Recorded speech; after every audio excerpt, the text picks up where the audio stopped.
When my husband discovered that I couldn't inherit any of my father's assets, he erupted in rage. "What do you mean you can't inherit anything?" he screamed. "If that's the case, I have no use for you anymore. I want a divorce right now." His words cut deep, and in that moment, I felt a surge of anger and betrayal. Soon after, I exacted my revenge on both my husband and my sister, who had swiftly married each other. My name is Flo, a 32-year-old office worker. I married George, whom I met through a relative 2 years ago. My family, though once wealthy, faced uncertainty over who would inherit since we were all daughters. George was introduced to me as a suitable match who could potentially join our family. After our wedding, George moved in with me at my parents' house, where we lived with my father after my mother passed away. Initially, George seemed kind and respectful towards my father, earning everyone's trust. However, just before our marriage, the relative who introduced us warned me about George's obsession with money. Despite this, I didn't notice any signs of greed in him and proceeded with the marriage. As time went on, George began subtly probing about my father's assets during casual conversations over drinks.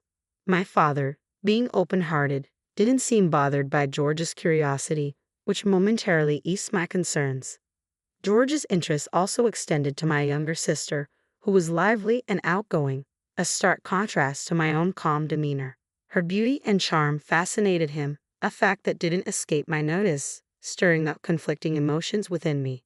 The relative's concern was rooted in the fear that without me, a plain and unassuming daughter, there would be no one to inherit the family's wealth if something were to happen. I initially thought there was no reason to worry, believing my beautiful sister would secure our family's future. However, it soon became clear why that relative had concerns. My father, always lenient with my sister, allowed her to pursue higher education after high school, including a vocational school after college. Unlike me, she didn't have a specific career goal. Rather, she seemed averse to working. While my mother insisted she find a job right after college, my father disagreed, enabling her to attend vocational school. After completing it, she landed a job at a company owned by a friend of my father's but quit after just 6 months. I was astonished by her reasoning for quitting. "I couldn't show my full potential at that company," she claimed. My mother and I were baffled by her confidence despite her short stint. Nevertheless, my father believed her and swiftly arranged for her to join another company. Soon after, when our mother fell ill and was hospitalized, my sister visited daily, often skipping work. Eventually, she quit again, proclaiming she would care for our mother. However, her idea of caregiving involved idle chatter or smartphone scrolling in the hospital waiting room. I found myself solely responsible for handling our mother's laundry at the hospital and ensuring she had fresh clothes, as my sister offered little help. Though our mother initially enjoyed my sister's company, her condition deteriorated within a month to where conversation became impossible. 2 weeks after this decline, she passed away.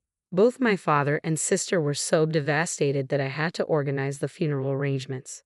Thankfully, our relatives stepped in, and we were able to give our mother a proper farewell. After her death, my sister started working part-time and moved out of our parents' house to live independently. However, her earnings weren't enough to cover expenses, so her father began paying her rent and utilities. It seemed she spent her money frivolously and frequently asked our father for more. While our mother was alive, she had been strict with my sister, so our father didn't provide financial support initially. Yet after her passing, he gave her free rein with money. I didn't see any issue with this arrangement if both my father and sister were content. Even after I married and moved in with my husband at my parents' house, my father continued supporting my sister financially. Unbeknownst to me at the time, my sister was also asking my husband for money, which he readily gave, asking her to keep it secret from me, fearing my reaction. My sister sustained herself with sporadic part-time work and funds from our father and my husband. However, this lifestyle became unsustainable when our father fell ill and required hospitalization. I juggled hospital visits between work and caring for our father, but my sister never appeared at the hospital. Instead, she began calling me, demanding money. "Since I've been getting money from Dad every month, I need you to continue that," she demanded. "The rent and utilities are all paid from Dad's account anyway." Her angry tone surprised me, hearing this for the first time. Despite my anger at her disregard for our hospitalized father, I resisted hanging up, sensing she might be in trouble. How much are you getting from Dad every month? I asked, trying to gauge the situation. You need to find a job soon and support yourself. In a grumpy tone, she replied, I was getting $1,000 every month, not including rent. I was stunned by her casual admission. Seeing my adult sister receiving such a substantial allowance, I worried she had no incentive to find work. At first, I didn't see it as a problem, assuming our father would recover soon. However, his condition suddenly deteriorated, prompting me to contact our relatives urgently. The doctor's serious prognosis left me deeply shocked. During such a difficult time, I hoped for support from my husband, but he claimed to be busy with work and rarely visited the hospital. When he did come, his questions were insensitive. Your father's inheritance must be substantial, right? Since it's just you two sisters, you'll split it evenly, he remarked, fixated on the inheritance. I was speechless, realizing my husband's obsession with money, a trait my relatives had warned me about. It left me feeling disgusted.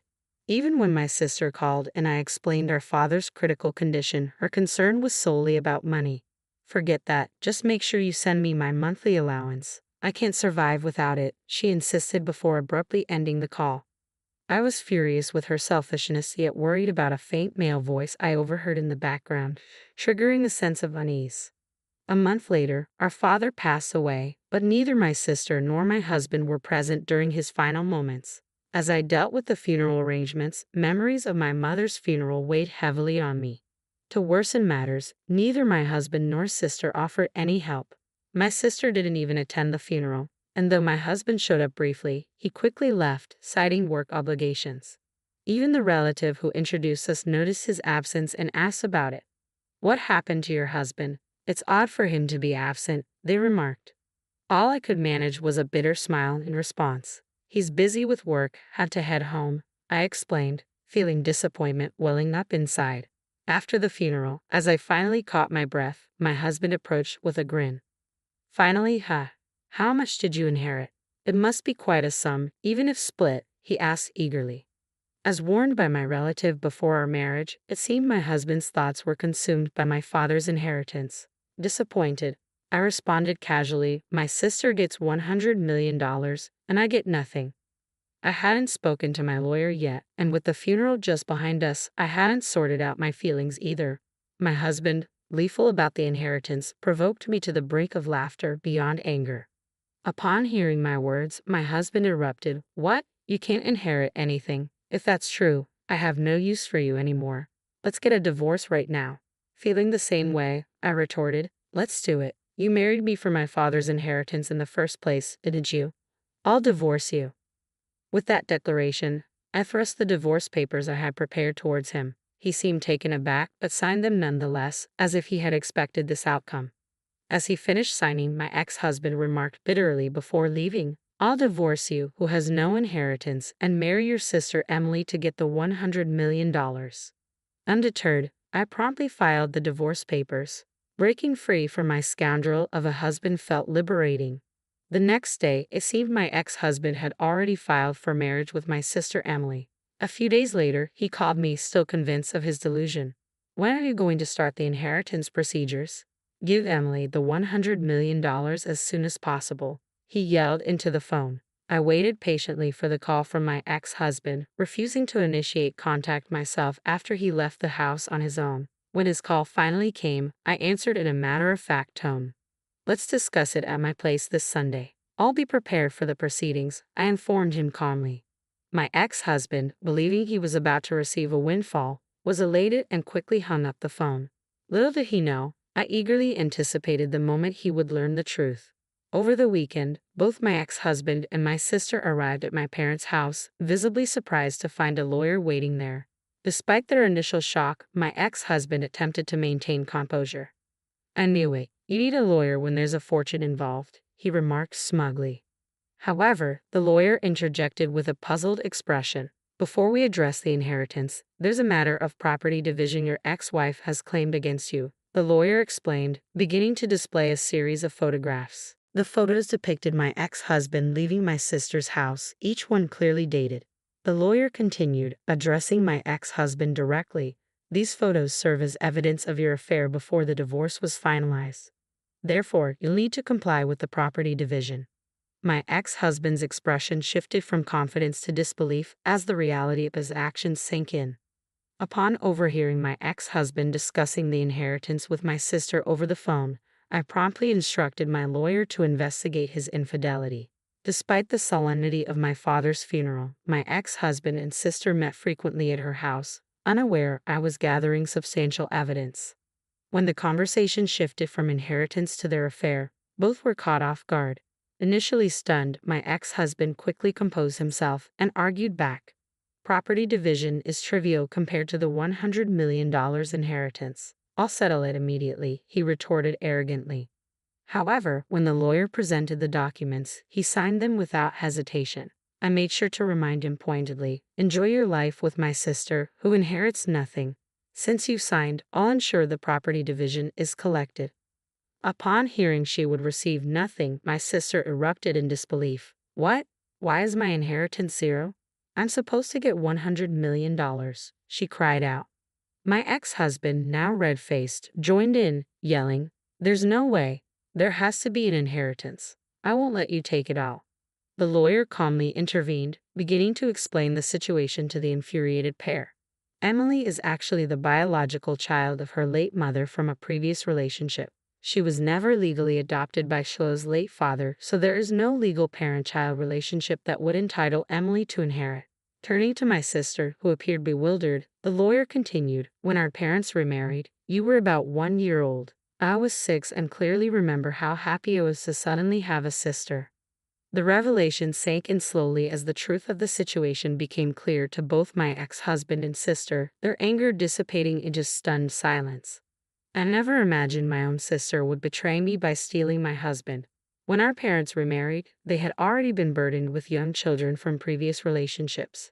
They believed in balancing their affection and attention between us. My mother treated me as her own daughter, showering me with love, while my father cherished my sister, perhaps indulging her more because she wasn't his biological child. Despite the family dynamics, my mother never adopted my sister, a decision that raised suspicions among relatives who were aware of my father's considerable wealth. They often recommended me for marriage, knowing I was the sole inheritor of my father's assets. If my parents had had children together, the situation might have become even more complicated. However, they deliberately chose not to, likely to avoid future inheritance disputes. Now, I understand that my father financially supported my sister throughout her adult life because he couldn't leave her an inheritance. Legally, neither my sister nor I were officially adopted by our respective parents, but that never mattered to us. We grew up together as siblings, unaware of the legal nuances until now. It seems our parents never disclosed to my sister that they had both remarried before, and today was the first time she learned the truth about our family's complex history. I wondered if my ex-husband grasped the gravity of the situation as his face transitioned from flushed to pale. Not only was he denied the inheritance he expected from my sister, but he was also faced with a property division for which he had already signed the documents. With a pallid expression, he turned to me and asked, was it all a lie? You said $100 million for your sister and nothing for me. Suppressing a laugh, I replied, of course it was a lie. It was payback for your affair. Besides, my father's inheritance was nowhere near $100 million. My normally quiet sister suddenly exclaimed, I've been shopping so much, expecting Dad's inheritance. What about the money Dad was giving me?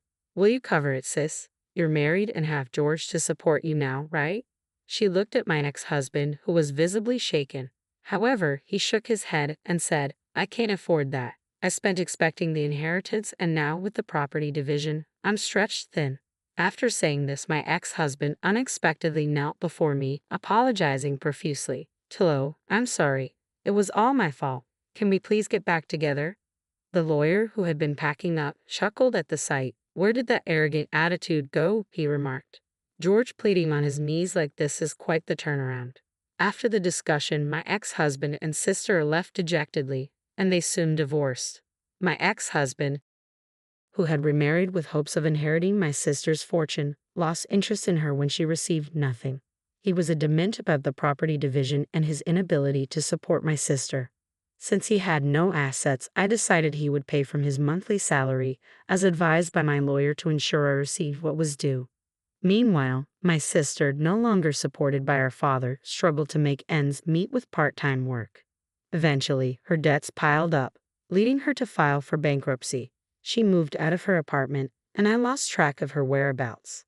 My father's excessive support had hindered her ability to work seriously, and although relatives began suggesting potential suitors for me, I declined. I didn't want another man like my ex-husband. This time, I intended to find a partner